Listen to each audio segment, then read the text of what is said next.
ಪ್ರೀತಿಯ ಗೆಳೆಯರೇ, ನರ್ಸಿಂಗ್ ಬಾಂಧವರೇ ಹಾಗೂ ವಿದ್ಯಾರ್ಥಿಗಳೇ, ನಿಮಗೆಲ್ಲರಿಗೂ ನರ್ಸಿಂಗ್ ವ್ಯೂಸ್ ಕನ್ನಡ ಯೂಟ್ಯೂಬ್ ಚಾನಲ್ಗೆ ಸ್ವಾಗತ ಸುಸ್ವಾಗತ.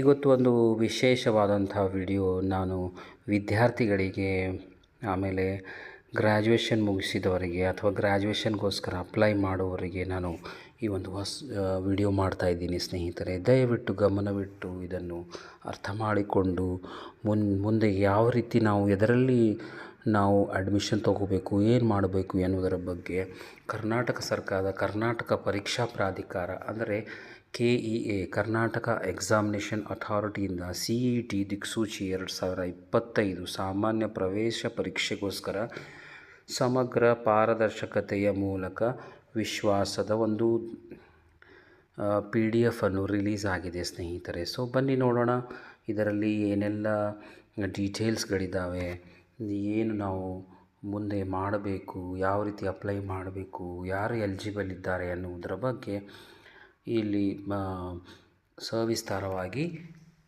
ಈ ಒಂದು PDF ಫಾರ್ಮ್ಯಾಟನ್ನು ಕರ್ನಾಟಕ ಎಕ್ಸಾಮಿನೇಷನ್ ಅಥಾರಿಟಿ ಕರ್ನಾಟಕ ಪರೀಕ್ಷಾ ಪ್ರಾಧಿಕಾರದ ವತಿಯಿಂದ ಇದು ಒಂದು ಬಿಡುಗಡೆಯಾಗಿದೆ ಸ್ನೇಹಿತರೆ. ವೃತ್ತಿಪರ ಕೋರ್ಸ್ಗಳ ಪ್ರವೇಶಕ್ಕೆ ಅರ್ಜಿ ಸಲ್ಲಿಕೆ ಮತ್ತು ಪರಿಶೀಲನೆ. ಎಲ್ಲ ವೃತ್ತಿಪರ ಕೋರ್ಸ್ಗಳ ಪ್ರವೇಶಕ್ಕೆ ಒಂದೇ ಅರ್ಜಿ ಕಾಮನ್ ಅಪ್ಲಿಕೇಶನ್ ಆಗಿರುತ್ತದೆ. ಪ್ರತಿಯೊಂದು ವೃತ್ತಿಪರ ಕೋರ್ಸ್ಗಳಿಗೋಸ್ಕರ ಒಂದೇ ಒಂದು ಅರ್ಜಿ ಕಾಮನ್ ಅಪ್ಲಿಕೇಶನ್ ಆಗಿರುತ್ತೆ. ಗಮನಿಸಿ, ವೈದ್ಯಕೀಯ, ದಂತವೈದ್ಯಕೀಯ, ಆಯುರ್ವೇದ, ಯುನಾನಿ, ಹೋಮಿಯೋಪತಿ ಕೋರ್ಸ್ಗಳ ಪ್ರವೇಶಕ್ಕೆ UG ನೀಟ್ ಪರೀಕ್ಷೆ ತೆಗೆದುಕೊಳ್ಳಬೇಕು. ಆರ್ಕಿಟೆಕ್ಚರ್ ಕೋರ್ಸ್ ಪ್ರವೇಶಕ್ಕೆ ನಾಟಾ ಪರೀಕ್ಷೆ ಬರೆಯಬೇಕು. ಅದೇ ರೀತಿ ಈ ಕೋರ್ಸುಗಳ ಸೀಟು ಹಂಚಿಕೆ ಪ್ರಕ್ರಿಯೆಯನ್ನು ಮಾತ್ರ KEA ಮಾಡುತ್ತದೆ. ಇಂಜಿನಿಯರಿಂಗ್, ಪಶುವೈದ್ಯಕೀಯ, ಕೃಷಿ ವಿಜ್ಞಾನ ಕೋರ್ಸುಗಳು, yoga, naturopathy, B.Pharma, pharma D, BSc nursing ಕೋರ್ಸುಗಳಿಗೆ CET ನಡೆಸಲಾಗುತ್ತದೆ. ಸೊ ಇಮೇಲ್ ಬಂದು keeugcet25@gmail.com. ವೆಬ್ಸೈಟ್ ಬಂದು cet.online.karnataka.gov.in. ಟ್ವಿಟರ್ ಹ್ಯಾಂಡಲ್ @KEA-ಕರ್ನಾಟಕ. ಸಹಾಯವಾಣಿ 080-234-60460. ಬೆಳಗ್ಗೆ 10ರಿಂದ ಸಂಜೆ 6 ಗಂಟೆವರೆಗೆ ಈ ನಂಬರ್ಗಳಿಗೆ ನೀವು ಕಾಂಟ್ಯಾಕ್ಟ್ ಮಾಡಿಕೊಂಡು ನಿಮ್ಮ ಕ್ವೈರಿಗಳನ್ನು ಕೇಳಬಹುದು. ಕರ್ನಾಟಕ ಪರೀಕ್ಷಾ ಪ್ರಾಧಿಕಾರ, 18ನೇ ಅಡ್ಡ ರಸ್ತೆ, ಸಂಪಿಗೆ ರಸ್ತೆ, ಮಲ್ಲೇಶ್ವರಂ, ಬೆಂಗಳೂರು 560012. ಅಭ್ಯರ್ಥಿಗಳು 9035053484 ಸಂಖ್ಯೆಯಿಂದ ಸಂದೇಶಗಳನ್ನು ಸ್ವೀಕರಿಸುತ್ತಾರೆ. ಸೊ ಪ್ರಿಯ ವಿದ್ಯಾರ್ಥಿಗಳೇ, engineering, architecture, medical, dental, AYUSH, ಕೃಷಿ ವಿಜ್ಞಾನ, ವೆಟರ್ನರಿ, ಫಾರ್ಮಸಿ, BSc ನರ್ಸಿಂಗ್, ಯೋಗ ಮತ್ತು ನ್ಯಾಚುರೋಪತಿ ಮುಂತಾದ ಕೋರ್ಸುಗಳನ್ನು ಓದಬೇಕೆಂಬುದು ಹೆಚ್ಚಿನ ವಿದ್ಯಾರ್ಥಿಗಳ ಆಕಾಂಕ್ಷೆಯಾಗಿದೆ. 2024ನೇ ಸಾಲಿನ ಪ್ರವೇಶ ಪ್ರಕ್ರಿಯೆಯನ್ನು ಮುಕ್ತಾಯ ಮಾಡಿ 2025ನೇ ಸಾಲಿನ CET ಪರೀಕ್ಷೆ ಸಿದ್ಧತೆಗಳನ್ನು ಪ್ರಾಧಿಕಾರವು ಮಾಡಿಕೊಳ್ಳುತ್ತಿದೆ. ಇದಕ್ಕಾಗಿ ಕರ್ನಾಟಕ ಪರೀಕ್ಷಾ ಪ್ರಾಧಿಕಾರವು ಇಂಜಿನಿಯರಿಂಗ್, ಕೃಷಿ ವಿಜ್ಞಾನ, ವೆಟರ್ನರಿ, ಫಾರ್ಮಸಿ, BSc ನರ್ಸಿಂಗ್, ಯೋಗ ಮತ್ತು ನ್ಯಾಚುರೋಪತಿ ಕೋರ್ಸುಗಳಿಗೆ ಸಾಮಾನ್ಯ ಪರೀಕ್ಷೆ CET ನಡೆಸಿ ರ್ಯಾಂಕ್ ಪ್ರಕಟಿಸಿ ಮೆರಿಟ್ ಆಧಾರದ ಮೇಲೆ ಸರ್ಕಾರದ ನಿಯಮಗಳನ್ವಯ ಸೀಟು ಹಂಚಿಕೆ ಮತ್ತು ಇದರ ಅವಿಭಾಜ್ಯ ಅಂಗವಾಗಿರುವ ಹಲವು ಪ್ರಕ್ರಿಯೆಗಳನ್ನು ಅತ್ಯಂತ ಪಾರದರ್ಶಕವಾಗಿ ನಡೆಸುತ್ತಿರುವುದು ಎಲ್ಲರಿಗೂ ತಿಳಿದಿರುವಂತಹ ಸಂಗತಿಯಾಗಿದೆ. ಮೆಡಿಕಲ್, ಡೆಂಟಲ್, ಆಯುಷ್ ಕೋರ್ಸುಗಳಿಗೆ UG ನೀಟ್ ಪರೀಕ್ಷೆ ಹಾಜರಾಗಿ ಅರ್ಹತೆ ಪಡೆದುಕೊಳ್ಳಲು ಅಭ್ಯರ್ಥಿಗಳಿಗೆ ಈ ಮೂಲಕ ಸೂಚಿಸಿದೆ. ಆರ್ಕಿಟೆಕ್ಚರ್ ಕೋರ್ಸಿಗೆ ಅಭ್ಯರ್ಥಿಗಳು ನಾಟಾ ಪರೀಕ್ಷೆ ಹಾಜರಾಗಬೇಕು. ಈ ಪ್ರಕ್ರಿಯೆಯು ಸುಗಮವಾಗಿ ಮತ್ತು ಸರಾಗವಾಗಿ ನಡೆಯಬೇಕೆನ್ನುವುದು ಪ್ರತಿಯೊಬ್ಬರ ಅಪೇಕ್ಷೆ. ಇದು ಸಾಧ್ಯವಾಗಬೇಕಾದರೆ ಆನ್ಲೈನ್ ಅರ್ಜಿ ತುಂಬುವುದು ಹೇಗೆ, ಅದಕ್ಕೆ ಒದಗಿಸಬೇಕಾದ ವಿವರಗಳೇನು, ದಾಖಲೆಗಳೇನು, ಪ್ರಮಾಣ ಪತ್ರಗಳೇನು, ಯಾವ ಪ್ರವರ್ಗದ ಅಭ್ಯರ್ಥಿಗಳು ಯಾವ ಅರ್ಹತಾ ಖಂಡಿಕೆಯಲ್ಲಿ ಖಂಡಿಕೆಯಡಿ ಬರುತ್ತಾರೆ, ಮೀಸಲಾತಿಯ ಸ್ವರೂಪವೇನು, ಕನ್ನಡ ಭಾಷಾ ಪರೀಕ್ಷೆ ಇತ್ಯಾದಿ ವಿಷಯಗಳ ಬಗೆಗೆ ಮಾಹಿತಿಗಳನ್ನು ತಿಳಿದುಕೊಳ್ಳಬೇಕಾದದ್ದು ಆಕ್ಷೇಪಣೆ. ಇದನ್ನೆಲ್ಲ ಗಮನದಲ್ಲಿಟ್ಟುಕೊಂಡು ಕರ್ನಾಟಕ ಪರೀಕ್ಷಾ ಪ್ರಾಧಿಕಾರವು 2025ನೇ ಸಾಲಿನ ವೃತ್ತಿಪರ ಕೋರ್ಸುಗಳ ಪ್ರವೇಶಾತಿಗೆ ಅನ್ವಯಿಸುವಂತೆ ಅತ್ಯಂತ ಸರಳವಾದ ಭಾಷೆಯಲ್ಲಿ ಈ ಕೈಪಿಡಿಯನ್ನು ಸಿದ್ಧಪಡಿಸಿದೆ. ಇದೊಂದು ಉಪಯುಕ್ತ ದಿಕ್ಸೂಚಿಯಾಗಲಿದೆ ಎನ್ನುವುದು ನಮ್ಮ ನಂಬಿಕೆ. ಯಾವುದೇ ಅಂಶಕ್ಕೆ ಸಂಬಂಧಿಸಿದಂತೆ ಹೆಚ್ಚಿನ ಮಾಹಿತಿ ಬೇಕೆನಿಸಿದರೆ ಪ್ರಾಧಿಕಾರದ ಜಾಲತಾಣ cet.online.karnataka.gov.in ನೋಡಬಹುದು. ವೃತ್ತಿಪರ ಶಿಕ್ಷಣ ಕನಸು ಕಟ್ಟಿಕೊಂಡಿರುವ ಪ್ರತಿಯೊಬ್ಬ ವಿದ್ಯಾರ್ಥಿನಿಗೂ ಪ್ರಾಧಿಕಾರವು ಉಜ್ವಲ ಭವಿಷ್ಯವನ್ನು ಬಯಸುತ್ತದೆ. ನಿಮ್ಮೆಲ್ಲರಿಗೆ ಶುಭವಾಗಲಿ, ನಿಮ್ಮ ಕನಸು ನನಸಾಗಲಿ ಎಂಬ ಆಶಿಸುವ ಡಾಕ್ಟರ್ ಶರಣಪ್ರಕಾಶ್ ಪಾಟೀಲ್, ವೈದ್ಯಕೀಯ ಶಿಕ್ಷಣ, ಕೌಶಲಾಭಿವೃದ್ಧಿ, ಉದ್ಯಮಶೀಲತೆ, ಜೀವನೋಪಾಯ ಇಲಾಖೆ ಸಚಿವರು ಹಾಗೂ ಸಹ ಅಧ್ಯಕ್ಷರು, ಕರ್ನಾಟಕ ಪರೀಕ್ಷಾ ಪ್ರಾಧಿಕಾರ. ಆಮೇಲೆ ಡಾಕ್ಟರ್ MC ಸುಧಾಕರ್, ಉನ್ನತ ಶಿಕ್ಷಣ ಸಚಿವರು ಹಾಗೂ ಅಧ್ಯಕ್ಷರು, ಕರ್ನಾಟಕ ಪರೀಕ್ಷಾ ಪ್ರಾಧಿಕಾರ. ಆಮೇಲೆ H ಪ್ರಸನ್ನ, KAS ಕಾರ್ಯನಿರ್ವಾಹಕ ನಿರ್ದೇಶಕರು, ಕರ್ನಾಟಕ ಪರೀಕ್ಷಾ ಪ್ರಾಧಿಕಾರ. ಆಮೇಲೆ MS ಶ್ರೀಕರ್ ಭಾಆಸೆ, IAS ಪ್ರಧಾನ ಕಾರ್ಯದರ್ಶಿ, ಉನ್ನತ ಶಿಕ್ಷಣ ಇಲಾಖೆ, ಉಪಾಧ್ಯಕ್ಷರು, ಕರ್ನಾಟಕ ಪರೀಕ್ಷಾ ಪ್ರಾಧಿಕಾರ. CET 2025ರ ಪರೀಕ್ಷೆ ಹಾಜರಾಗಬೇಕಾದ ವಿಷಯಗಳ ವಿವರ. ಮೊದಲನೇ ವರ್ಷದ ಪ್ರವೇಶ ಕೋರ್ಸುಗಳು. ಇಂಜಿನಿಯರಿಂಗ್ ಮತ್ತು ತಂತ್ರಜ್ಞಾನ 2025ರ ಯಾವ ವಿಷಯಗಳಿಗೆ ಹಾಜರಾಗಬೇಕು? ಭೌತಶಾಸ್ತ್ರ, ರಾಸಾಯನಶಾಸ್ತ್ರ, ಗಣಿತ, PCM ಫಿಸಿಕ್ಸ್, ಕೆಮಿಸ್ಟ್ರಿ, ಮ್ಯಾಥಮೆಟಿಕ್ಸ್. ಆಮೇಲೆ ಇಂಜಿನಿಯರಿಂಗ್ ಮತ್ತು ತಂತ್ರಜ್ಞಾನ ಇದ್ದರೆ ಇಲ್ಲ ಕೃಷಿ ವಿಜ್ಞಾನ ಕೋರ್ಸುಗಳು, BSc ನರ್ಸ್, ಕೃಷಿ BSc ನರ್ಸ್, ಅರಣ್ಯ ವಿಜ್ಞಾನ BSc ಆನರ್ಸ್, ರೇಷ್ಮೆ ಕೃಷಿ BSc ಆನರ್ಸ್, ತೋಟಗಾರಿಕೆ BSc ಆನರ್ಸ್, ಸಮುದಾಯ ವಿಜ್ಞಾನ BTech, ಕೃಷಿ ಇಂಜಿನಿಯರಿಂಗ್ BTech, ಬಯೋಟೆಕ್ನಾಲಜಿ BTech, ಹೈನುಗಾರಿಕೆ ತಂತ್ರಜ್ಞಾನ BFSc, ಮೀನುಗಾರಿಕೆ BTech, ಆಹಾರ ತಂತ್ರಜ್ಞಾನ BSc ಆನರ್ಸ್, ಕೃಷಿ ವ್ಯವಹಾರ ನಿರ್ವಹಣೆ ಬಯಸುವವರು ಭೌತಶಾಸ್ತ್ರ, ರಾಸಾಯನಶಾಸ್ತ್ರ, ಗಣಿತಶಾಸ್ತ್ರ, ಜೀವಶಾಸ್ತ್ರ ಅಂದರೆ PCMB ಓದಬೇಕಾಗುತ್ತೆ ಸ್ನೇಹಿತರೆ. ಪಶುವೈದ್ಯಕೀಯ, ಪಶುಸಂಗೋಪನಾ, ಯೋಗ ಮತ್ತು ನ್ಯಾಚುರೋಪತಿ BSc ನರ್ಸಿಂಗ್, ಭೌತಶಾಸ್ತ್ರ, ರಾಸಾಯನಶಾಸ್ತ್ರ, ಜೀವಶಾಸ್ತ್ರ ಅಂದರೆ PCB ಮಾಡಬೇಕಾಗುತ್ತದೆ. B ಫಾರ್ಮಾ 2ನೇ ವರ್ಷ B ಫಾರ್ಮಾ ಮತ್ತು ಫಾರ್ಮಾ ಡಿಗಳಿಗೆ ಭೌತಶಾಸ್ತ್ರ, ರಾಸಾಯನಶಾಸ್ತ್ರ, ಗಣಿತ ಅಥವಾ ಭೌತಶಾಸ್ತ್ರ, ರಾಸಾಯನಶಾಸ್ತ್ರ, ಜೀವಶಾಸ್ತ್ರ PCM ಅಥವಾ PCB ಓದಬೇಕಾಗುತ್ತದೆ. ಇತರೆ ಕೋರ್ಸುಗಳಿಗೆ ಅಭ್ಯರ್ಥಿಗಳು 2025ರಲ್ಲಿ ಹಾಜರಾಗಬೇಕಾಗಿರುವ ಪ್ರವೇಶ ಪರೀಕ್ಷೆಗಳು. ವೈದ್ಯಕೀಯ, ದಂತವೈದ್ಯಕೀಯ ಮತ್ತು ಆಯುಷ್ ಕೋರ್ಸುಗಳಿಗೆ UG ನೀಟ್ ಇರುತ್ತೆ. ಆಮೇಲೆ ಆರ್ಕಿಟೆಕ್ಚರ್ಗಳಿಗೆ ನಾಟಾ. UG ನೀಟ್ ಅಥವಾ ನಾಟಾ ಪರೀಕ್ಷೆಯಲ್ಲಿ ಅರ್ಹತೆ ಪಡೆಯುವುದರ ಜೊತೆಗೆ ಅಭ್ಯರ್ಥಿಗಳು ಸೀಟು ಹಂಚಿಕೆಯಲ್ಲಿ ಭಾಗವಹಿಸಲು CET 2025ಕ್ಕೆ ಆನ್ಲೈನ್ ಮೂಲಕ ನೋಂದಾಯಿಸಿಕೊಂಡು ಆನ್ಲೈನ್ ಅರ್ಜಿ ಸಲ್ಲಿಸಿ ಅರ್ಜಿ ಶುಲ್ಕ ಪಾವತಿಸುವುದು ಕಡ್ಡಾಯವಾಗಿರುತ್ತದೆ. ಆಮೇಲೆ BPT, BPO, BSc allied health sciences ಕೋರ್ಸುಗಳ ಪ್ರವೇಶಾತಿಗೆ ಅರ್ಹತೆ PU ಅಂಕಗಳ ಆಧಾರದ ಮೇಲೆ ಆಗುತ್ತೆ. ಅಂದರೆ BPT ಇದೆ, BPO ಇದೆ, BSc ಅಲೈಡ್ ಹೆಲ್ತ್ ಸೈನ್ಸಸ್ ಇದ್ದಾವೆ. ಕೋರ್ಸುಗಳ ಪ್ರವೇಶಾತಿಗೆ ಅರ್ಹತೆ PU ಅಂಕಗಳ ಆಧಾರದ ಮೇಲೆ ಆಗಿರುತ್ತದೆ. ಯಾವುದೇ ಪ್ರವೇಶ ಪರೀಕ್ಷೆ ಇಲ್ಲ, ಆದರೆ ಅಭ್ಯರ್ಥಿಗಳು CET 2025ಕ್ಕೆ ಆನ್ಲೈನ್ ಮೂಲಕ ನೋಂದಾಯಿಸಿಕೊಂಡು ಆನ್ಲೈನ್ ಅರ್ಜಿ ಸಲ್ಲಿಸಿ ಅರ್ಜಿ ಶುಲ್ಕ ಪಾವತಿಸುವುದು ಕಡ್ಡಾಯವಾಗಿರುತ್ತದೆ. ಕ್ಲೇಮ್ ಸರ್ಟಿಫಿಕೇಟ್ನಲ್ಲಿ ಸಕ್ಸಸ್ಫುಲ್ಲಿ ವೆರಿಫೈಡ್ ಎಂಬ ನಮೂದಿಸಿದ್ದರೆ ಅಂತಹ ಅಭ್ಯರ್ಥಿಗಳು ದಾಖಲೆ ಪರಿಶೀಲನೆಗೆ ಯಾವುದೇ ಕಚೇರಿಗೆ ಕಾಲೇಜಿಗೆ ಹೋಗುವ ಅವಶ್ಯಕತೆ ಇರುವುದಿಲ್ಲ. ನಂತರದ ದಿನಗಳಲ್ಲಿ CET ಫಲಿತಾಂಶದ ನಂತರ ವೆರಿಫಿಕೇಷನ್ ಸ್ಲಿಪ್ ಅನ್ನು ಡೌನ್ಲೋಡ್ ಮಾಡಿಕೊಳ್ಳಬಹುದು. Claimed verified or claimed not verified or not claimed ಎಂಬ ಕ್ಲೇಮ್ ಸರ್ಟಿಫಿಕೇಟ್ಸ್ ನಮೂದಾಗಿದ್ದರೆ ಅಭ್ಯರ್ಥಿಗಳು 2ನೇ PUC 12ನೇ ತರಗತಿಯನ್ನು ವ್ಯಾಸಂಗ ಮಾಡುತ್ತಿರುವ ಆಯಾ ಕಾಲೇಜಿಗೆ ಭರ್ತಿ ಮಾಡಿದ ಅರ್ಜಿಯನ್ನು ಮತ್ತು ಕ್ಲೇಮ್ ಮಾಡಿರುವ ಎಲ್ಲ ಮೂಲ ದಾಖಲಾತಿಗಳನ್ನು ಪ್ರಾಂಶುಪಾಲರು ತೋರಿಸಿ ಒಂದು ಸೆಟ್ ಪ್ರತಿಗಳನ್ನು ಕ್ಲೇಮ್ ಸರ್ಟಿಫಿಕೇಟ್ನೊಂದಿಗೆ ಸಲ್ಲಿಸುವುದು ಕಡ್ಡಾಯವಾಗಿದೆ.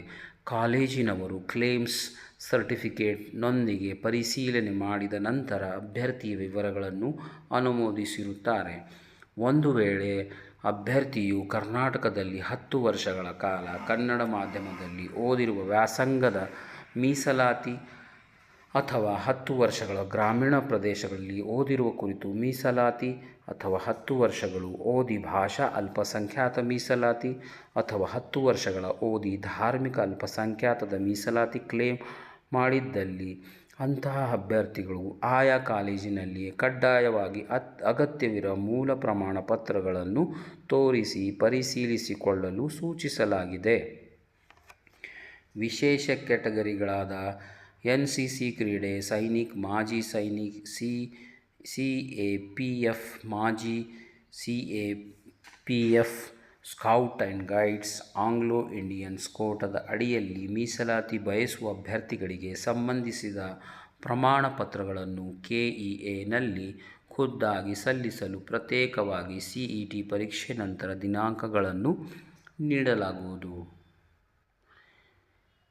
ಈ ವರ್ಷ ಹೊಸದೇನಿದೆ ಎನ್ನುವುದರ ಬಗ್ಗೆ ಬನ್ನಿ ನೋಡೋಣ. ರಾಜ್ಯದಲ್ಲಿರುವ ಪ್ರತಿಯೊಂದು PUC ಮತ್ತು CBSE, CISE ಕಾಲೇಜುಗಳಿಗೆ ಒಂದು ಲಾಗಿನ್ ಅನ್ನು ನೀಡಲಾಗುತ್ತದೆ. ಅಭ್ಯರ್ಥಿಗಳು CET 2025ಕ್ಕೆ ಆನ್ಲೈನ್ ಮೂಲಕ ಅರ್ಜಿ ಸಲ್ಲಿಸಿ ಶುಲ್ಕ ಪಾವತಿಸಿದ ನಂತರ ಕ್ಲೇಮ್ ಸರ್ಟಿಫಿಕೇಟ್ ಡೌನ್ಲೋಡ್ ಮಾಡಲು ಅವಕಾಶ ನೀಡಲಾಗುವುದು. ಅಭ್ಯರ್ಥಿಗಳು ಅರ್ಜಿಯ ಪ್ರತಿಯೊಂದಿಗೆ ಕ್ಲೇಮ್ ಸರ್ಟಿಫಿಕೇಟ್ನಲ್ಲಿರುವ ಸೂಚನೆಗೆ ಅನುಗುಣವಾಗಿ ತಾವು ವ್ಯಾಸಂಗ ಮಾಡುತ್ತಿರುವ 2ನೇ PUC ಅಥವಾ 12ನೇ ತರಗತಿ ಕಾಲೇಜಿನಲ್ಲಿ ಎಲ್ಲ ಪ್ರಮಾಣ ಪತ್ರಗಳನ್ನು ಸಲ್ಲಿಸಬೇಕು. ದಾಖಲೆಗಳನ್ನು ಅಪ್ಲೋಡ್ ಮಾಡುವ ಅಗತ್ಯವಿಲ್ಲ. ಒಂದು ಸೆಟ್ ಅನ್ನು ಕಾಲೇಜಿನಲ್ಲಿ ನೀಡಬೇಕು. ಕಾಲೇಜಿನ ಪ್ರಾಂಶುಪಾಲರು ಅಥವಾ ಅವರ ನಿಯೋಜಿಸಿರುವ ಒಬ್ಬ ಪ್ರಮಾಣ ಪತ್ರಗಳನ್ನು ಪರಿಶೀಲಿಸಿ ಪೋರ್ಟಲ್ ಮುಖಾಂತರ KEA ಅಭ್ಯರ್ಥಿಯು ವಿವರಗಳನ್ನು ಅಪ್ಲೋಡ್ ಮಾಡುತ್ತಾರೆ. ನಂತರ ಅಭ್ಯರ್ಥಿಗಳಿಗೆ ವೆರಿಫಿಕೇಷನ್ ಸ್ಲಿಪ್ ಅನ್ನು ಡೌನ್ಲೋಡ್ ಮಾಡಿಕೊಳ್ಳಲು ಅವಕಾಶ ಕಲ್ಪಿಸಲಾಗುತ್ತದೆ. ಆನ್ಲೈನ್ ಅರ್ಜಿಯನ್ನು ನಮೂದಿಸುವ ಜಾತಿಯ ಆದಾಯ ಪ್ರಮಾಣ ಪತ್ರದ RD ಸಂಖ್ಯೆಯನ್ನು ಮತ್ತು 371J RD ಸಂಖ್ಯೆಯನ್ನು ಆಧರಿಸಿ ಅಭ್ಯರ್ಥಿಯ ಜಾತಿಯ ಆದಾಯ ಮತ್ತು 371Jಗೆ ಸಂಬಂಧಿಸಿದ ಮಾಹಿತಿಯನ್ನು ವೆಬ್ ಸೇವೆಯ ಮೂಲಕ ಪಡೆಯಲಾಗುವುದು. ಅಭ್ಯರ್ಥಿಗಳು ಎಚ್ಚರದಿಂದ ಸರಿಯಾದ RD ಸಂಖ್ಯೆಯನ್ನು ಆನ್ಲೈನ್ ಅರ್ಜಿಯಲ್ಲಿ ದಾಖಲಿಸಲು ಸೂಚಿಸಿದೆ. RD ಸಂಖ್ಯೆ ಸಂಬಂಧಿತ ಎಲ್ಲ ಪ್ರಮಾಣ ಪತ್ರಗಳಿಗೆ ಅನ್ವಯ. ಆನ್ಲೈನ್ ಅರ್ಜಿ ಸಲ್ಲಿಸುವಿಕೆಯನ್ನು ಅಪ್ಲಿಕೇಶನ್ ಕಮ್ ವೆರಿಫಿಕೇಷನ್ ಮಾಡ್ಯೂಲ್ ಆಗಿ ಸಿದ್ಧಪಡಿಸಲಾಗಿದೆ. ಅಭ್ಯರ್ಥಿಗಳು ದಾಖಲಿಸುವ ವಿವರಗಳನ್ನು ಅಂದರೆ ಶಾಲೆಗಳ ವ್ಯಾಸಂಗ, ಕನ್ನಡ ಮಾಧ್ಯಮ, ಜಾತಿ, ಆದಾಯ ಮುಂತಾದ ವಿವರಗಳನ್ನು CATS student achievement tracking system ಹಾಗೂ ಕಂದಾಯ ಇಲಾಖೆ ವೆಬ್ ಸೇವೆಯ ಮುಖಾಂತರ ಆನ್ಲೈನ್ ಮೂಲಕವೇ ಪರಿಶೀಲಿಸಲಾಗುವುದು. ಭೌತಿಕವಾಗಿ ದಾಖಲೆಗಳ ಪರಿಶೀಲನೆ ಇರುವುದಿಲ್ಲ. ಪರಿಶಿಷ್ಟ ಜಾತಿ ಮತ್ತು ಪರಿಶಿಷ್ಟ ಪಂಗಡದ ಅಭ್ಯರ್ಥಿಗಳು ನಮೂನೆ Dನಲ್ಲಿ ಮತ್ತು ಪ್ರವರ್ಗ 1ರ ಅಭ್ಯರ್ಥಿಗಳು ನಮೂನೆ E ಇಲ್ಲಿ ಸಲ್ಲಿಸುವ ಪ್ರಮಾಣ ಪತ್ರಗಳ ಆಧಾರದ ಮೇಲೆ ಸೀಟು ಹಂಚಿಕೆಯಾಗುತ್ತದೆ. ಆದರೆ SC, ST ಮತ್ತು ಪ್ರವರ್ಗ 1ರ ಅಭ್ಯರ್ಥಿಗಳು ಆದಾಯ ಪ್ರಮಾಣ ಪತ್ರದ RD ಸಂಖ್ಯೆಯನ್ನು ನಮೂದಿಸಿದ್ದಲ್ಲಿ ಮಾತ್ರ ಶುಲ್ಕ ಪಾವತಿಸಿರುವುದರಿಂದ ವಿನಾಯಿತಿ ಪಡೆಯುತ್ತಾರೆ. ಆದ್ದರಿಂದ SC, ST ಮತ್ತು ಪ್ರವರ್ಗ 1ರ ಅಭ್ಯರ್ಥಿಗಳು ಜಾತಿ ಪ್ರಮಾಣ ಪತ್ರದ ಜೊತೆಯಲ್ಲಿ ಆದಾಯ ಪ್ರಮಾಣ ಪತ್ರವನ್ನು ಸಂಬಂಧಿಸಿದ ತಹಸೀಲ್ದಾರ್ ರವರಿಂದ ಪಡೆಯಲು ಸೂಚಿಸಿದೆ ಮತ್ತು ಆದಾಯ ಪ್ರಮಾಣ ಪತ್ರ RD ಸಂಖ್ಯೆಯನ್ನು ಆನ್ಲೈನ್ ಅರ್ಜಿಯಲ್ಲಿ ಸರಿಯಾಗಿ ಎಚ್ಚರದಿಂದ ನಮೂದಿಸಿರಬೇಕಾಗುತ್ತದೆ ಸ್ನೇಹಿತರೆ. ಸೊ ಆಮೇಲೆ ಗ್ರಾಮೀಣ ಮೀಸಲಾತಿಯನ್ನು ಪಡೆಯಲಿಚ್ಛಿಸುವ ಸಾಮಾನ್ಯ ವರ್ಗದ ಅಭ್ಯರ್ಥಿಗಳು ಅವರು ಓದಿದ ಶಾಲೆಯ ಪ್ರೌಢಶಾಲೆಯ ಮುಖ್ಯಸ್ಥರಿಂದ ಪಡೆದ ಗ್ರಾಮೀಣ ವ್ಯಾಸಂಗ ಪ್ರಮಾಣ ಪತ್ರದ ಜೊತೆಗೆ ಸಂಬಂಧಪಟ್ಟ ತಹಸೀಲ್ದಾರರಿಂದ ಪಡೆದ RD ಸಂಖ್ಯೆ ಇರುವ ಪರಿಶೀಲನಾ ಪ್ರಮಾಣಪತ್ರ ನಾನ್ ಕ್ರಿಮಿಲಿಯರ್ ಸರ್ಟಿಫಿಕೇಟ್ NCLC ಸಹ ಸಲ್ಲಿಸಬೇಕು. RD ಸಂಖ್ಯೆಯನ್ನು ಆನ್ಲೈನ್ ಅರ್ಜಿಯಲ್ಲಿ ದಾಖಲಿಸಿರಬೇಕು. ಸರ್ಕಾರಿ ಆದೇಶ ಸಂಖ್ಯೆ ಹಿಮವಕ 304 BCA 2017 ದಿನಾಂಕ 14/9/2018 ಅನ್ವಯ ಹಿಂದುಳಿದ ವರ್ಗಗಳ ಪ್ರವರ್ಗ 2A 2B 3A ಮತ್ತು 3B ಪ್ರವರ್ಗದ ಅಭ್ಯರ್ಥಿ ಮತ್ತು ಅವರ ತಂದೆ ತಾಯಿಯ ಒಟ್ಟು ವಾರ್ಷಿಕ ಆದಾಯ ಮಿತಿ 8 ಲಕ್ಷ ಆಗಿದ್ದಲ್ಲಿ ಅಂಥ ಅಭ್ಯರ್ಥಿಗಳು ಮೀಸಲಾತಿ ಸೌಲಭ್ಯ ಪಡೆಯಲು ಅರ್ಹರಿರುತ್ತಾರೆ.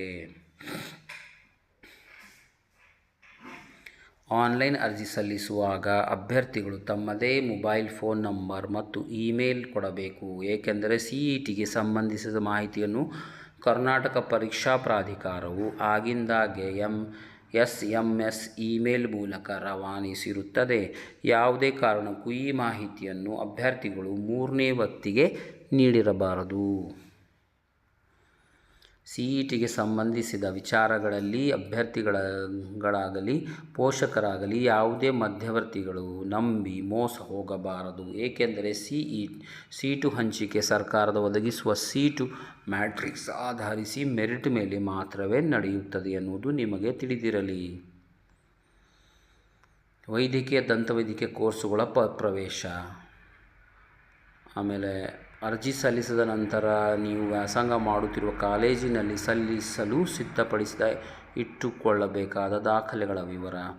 ಸೊ ಈ ರೀತಿ ಸವಿಸ್ತಾರವಾಗಿ ಇವರು ಕೊಟ್ಟಿದ್ದಾರೆ ಸ್ನೇಹಿತರೆ. ಯಾರಿಗೆ ಇಂಟ್ರೆಸ್ಟ್ ಇದೆ, ಆಮೇಲೆ ಯಾರಿಗೆ ಗೊತ್ತಿಲ್ಲ, ದಯವಿಟ್ಟು ಈ ಒಂದು ವಿಡಿಯೋ ಅವರ ಜೊತೆಗೆ ಶೇರ್ ಮಾಡಿ. ಸೊ ದ್ಯಾಟ್ ಅವರಿಗೂ ಒಂದು ಹೆಲ್ಪ್ ಆಗಬಹುದು ಸ್ನೇಹಿತರೆ.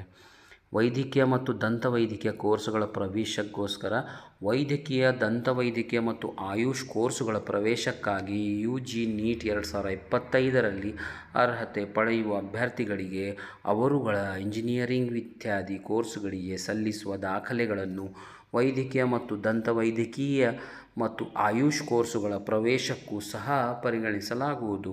ಇದಲ್ಲದೆ ವೈದ್ಯಕೀಯ ಮತ್ತು ದಂತವೈದ್ಯಕೀಯ ಕೋರ್ಸುಗಳಿಗೆ ಸಂಬಂಧಿಸಿದ ಇತರೆ ಮೀಸಲಾತಿಗಳ ಭಾಷಾ ಅಲ್ಪಸಂಖ್ಯಾತ ಮತ್ತು ಧಾರ್ಮಿಕ ಅಲ್ಪಸಂಖ್ಯಾತ ಹಾಗೂ NRI ವಾರ್ಡ್ ಮೀಸಲಾತಿ ಹಾಗೂ ಸೇಂಟ್ ಜಾನ್ ವೈದ್ಯಕೀಯ ಕಾಲೇಜಿನ ಮೀಸಲಾತಿಗೆ ಸಂಬಂಧಿಸಿದಂತೆ ಪ್ರಮಾಣ ಪತ್ರಗಳನ್ನು ಸಕ್ಷಮ ಪ್ರಾಧಿಕಾರದಿಂದ ಪಡೆದು ಸಿದ್ಧಪಡಿಸಿಕೊಳ್ಳಲು ಸೂಚಿಸಿದೆ. ಈ ಬಗ್ಗೆ ಪ್ರಾಧಿಕಾರ ವೆಬ್ಸೈಟ್ನಲ್ಲಿ ವಿವರಗಳನ್ನು ನೀಡಲಾಗುವುದು. ಭಾಷಾ ಅಲ್ಪಸಂಖ್ಯಾತ ಮತ್ತು ಧಾರ್ಮಿಕ ಅಲ್ಪಸಂಖ್ಯಾತ ಹಾಗೂ NRI ವಾರ್ಡ್ ಮೀಸಲಾತಿಗಳು ಇಂಜಿನಿಯರಿಂಗ್, ಆರ್ಕಿಟೆಕ್ಚರ್, ಕೃಷಿ ವಿಜ್ಞಾನ, ವೆಟರ್ನರಿ, ಆಯುಷ್, ಫಾರ್ಮಾ D ಕೋರ್ಸ್ಗಳಿಗೆ ಅನ್ವಯಿಸುವುದಿಲ್ಲ. ಅರ್ಜಿ ಸಲ್ಲಿಸಿದ ನಂತರ ನೀವು ವ್ಯಾಸಂಗ ಮಾಡುತ್ತಿರೋ ಕಾಲೇಜಿನಲ್ಲಿ ಸಲ್ಲಿಸಲು ಸಿದ್ಧಪಡಿಸಿ ಇಟ್ಟುಕೊಳ್ಳಬೇಕಾದ ದಾಖಲೆಗಳ ವಿವರಗಳು.